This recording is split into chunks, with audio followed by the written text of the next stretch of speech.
we're going to talk about what I think is a very interesting development. And I don't know, I probably don't obsess about overseas politics enough to have had an informed view on what was happening in Europe.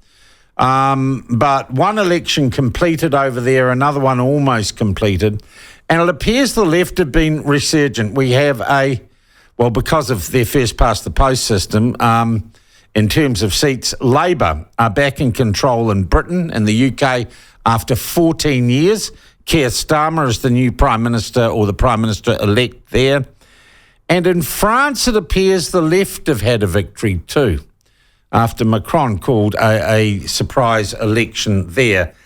To get an overview of all this and a feeling for it, our Foreign Affairs pointy head or expert, Robert Patman, joins us by video link right now. Robert, a very good morning to you. Nice to see you. Good morning, Sean. Good to see you. All right. Let's start with Britain. Was not a surprise result, the vagaries of their system, and every time I see an election result like that, I thank heaven for MMP and its inherent fairness.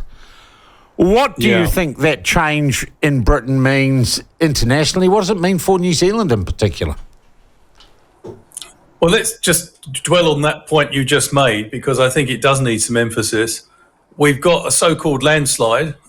Labour has won more than, an absolute landslide in terms of seats, but it only won 33.8% of the vote. It is remarkable, isn't it? It's incredible. I mean, how many countries would claim a landslide with barely more than 33% of the vote? And it's, quite frankly, it's absurd and is not sustainable, I think, going forward. Nigel Farage's Reform Party got 4 million votes and 5 seats. The Liberal Democrats are used to that sort of treatment, but they targeted seats this time and got 71 seats. And of course, the Conservatives, they came a very poor second with about 120 plus seats. I think it's 121 or something like that. Yeah. And so what does it mean for Britain and New Zealand and Britain generally? I don't think it's going to be a drastic change, Sean, in terms of relations between the UK and New Zealand. Indeed, relations between the UK and many other countries. Keir Starmer, the new leader of the UK, has made it quite clear that support for Ukraine is rock solid. And he's also made a very interesting appointment to Foreign Secretary David Lammy, who is, I think, a courageous politician. And it's very interesting because Lammy was quite anti-Brexit and spoke out quite forcibly against it. And yet Starmer, who said there won't be any sort of to rejoin the EU in his lifetime, that's Starmer's words, has made someone who is very opposed to Brexit as his foreign secretary. So that's an interesting move. I don't anticipate any great change in relations between New Zealand and the UK on the basis of this, result. I think there's a lot of goodwill on both sides. I don't think there'll be a big change there. I think most of the changes may occur in British domestic policy, although the difficulty of assessing the position, Sean, not only as we've not had much time to make any assessment, but also Starmer was remarkably reticent about his policy commitments during the campaign. And so that leaves us a little bit of a disadvantage. He's put a bit of emphasis on restoring economic growth. It's no secret that Britain's been in economic trouble. Since the Brexit vote, the British economy has flatlined. It only grew 0.1% last year and was in recession beginning of 24. So there'll be a lot of attention on the economy, but there doesn't seem to be too many other hard and fast commitments. All right. Turnout was pretty low too, Robert, in the election? Yeah, 60%. Wow. And the problem with a result like that, when you crunch all those numbers, is I guess the agitators, the outsiders, the stirrers can, with some legitimacy, scream, you're not legitimate. Well, I think the difficulty is, and this is a long-term problem in the UK, is that Labour, a party that sees itself as standing for justice, really should be leading the charge on electoral reform. Many of your viewers and listeners may recall back in the 80s, a long time ago, but when the Conservatives won a landslide in 1983 and Labour came second, Labour got 28% of the vote then, and the third party, which was the Social Democrats and the Liberals, they came third with 26. The party that came second got over 200 seats. The party that came third got, with just a 2% differential between them, got 21. So, this problem has been going on for some time.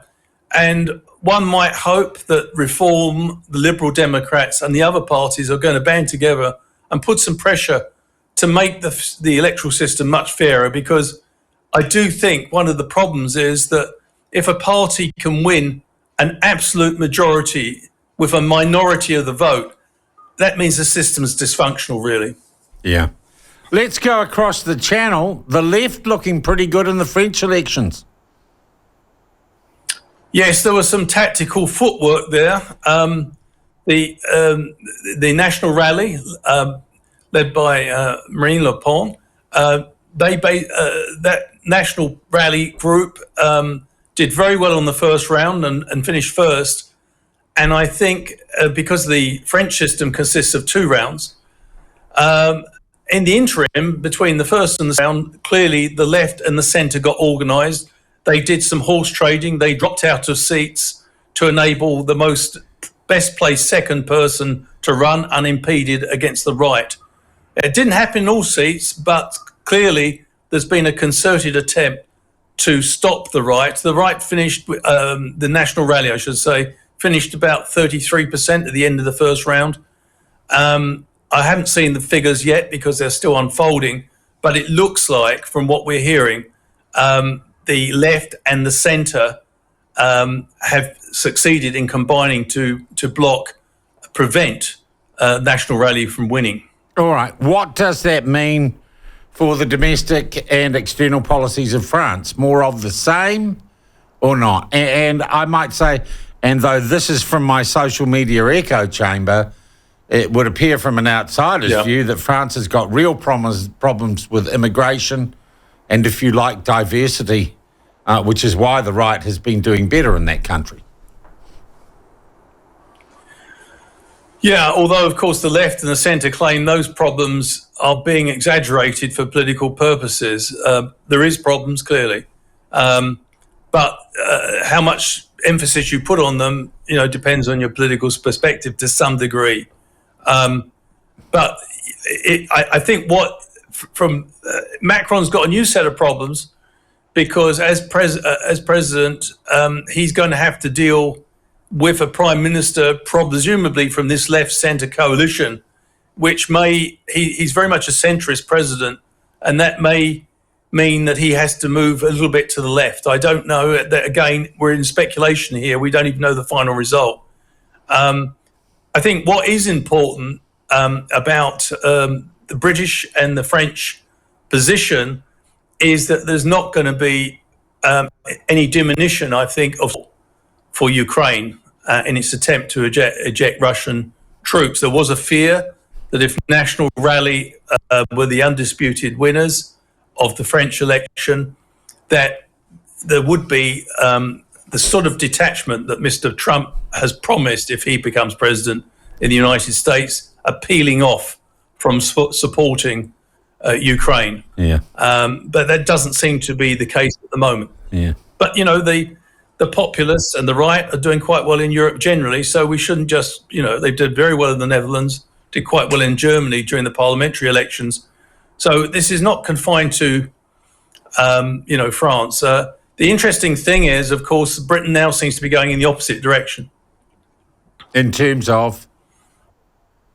In terms of political orientation, because you could argue that Britain, with its emphasis on Brexit, embraced populism earlier, but there seems to be a bit of a backlash now To be fair, the Conservatives have been in power for 14 years, Sean, which means that it's often very difficult to persuade. Well, I could never keep up with who the Prime Minister was for the last 6 or 7 years. They kept changing. They kept on changing Prime Ministers, but not governments, if you like, was their problem. I'll tell you what the other thing, Robert. That's right. I look at these results. I look at political shenanigans in other countries, and despite the cloud hanging over the Maori Party and various other things here, you have to say we've got a pretty straightforward political system here that tends to deliver results that I think reflect the will of the New Zealand populace, and we've got high voter turnout. I feel forever grateful when I watch election results this unfold. Yeah, I think MMP has largely worked in New Zealand because, by definition, you under MMP, to form a government, you have to have 48% of the vote altogether. That normally means, of course, we have coalitions like the one we've got at the moment. But no government can be formed without 48% of the popular vote, which is healthy because it avoids a situation where you have 33 or 34% mandate. And let's be quite clear, more people voted against the ruling Labour Party in the UK than for it. And that is a problem, and I suspect it will be a problem. Robert, really good catching up. Thank you very much indeed for that insight. Always a pleasure, mate. That is Professor Robert Patman, our resident wonk, policy wonk on things going on overseas. And isn't that interesting? Fewer Britons support the new Labour government there than oppose it and voted for someone else.